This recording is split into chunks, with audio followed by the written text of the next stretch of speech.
The last pamphlet. Every Sunday afternoon, after the morning service in the church, the pastor and his 11-year-old son would go throughout the town and hand out evangelistic pamphlets. One Sunday afternoon, when it came time for the pastor and his son to go to the streets with their pamphlets, it was very cold outside and it was raining a lot.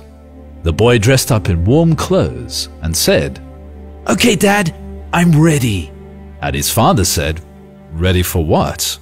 "Dad, it's time to gather our pamphlets and go out."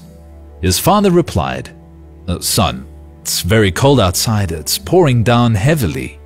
The boy looked surprised and asked, "But Dad, will people not go to hell even on rainy days?" His father replied, "Son, I am not going out when it's this cold." Sadly, the boy asked, "Dad, can I go? Please, let me."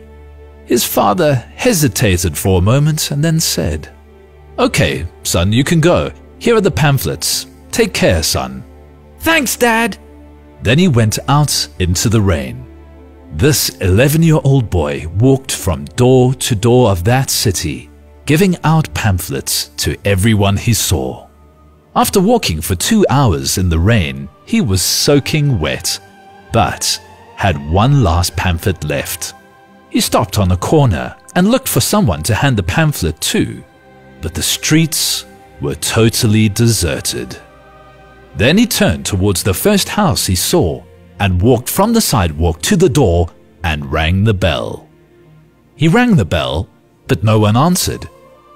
He rang again, but no one opened the door. He waited, but there was no answer. Finally, this 11-year-old soldier turned his back to leave, but something stopped him. Again, he turned to the door, rang the bell, and knocked even louder on the door. He waited. Something was keeping him on that porch. He rang again, and this time the door opened, slowly. Standing in the doorway was an elderly lady who looked very sad. She asked kindly, "What can I do for you, my son?" With radiant eyes and a smile that lit up her world, this little boy said, "Ma'am, forgive me if I'm disturbing you, but I just want to say that Jesus loves you very much, and I came here to give you my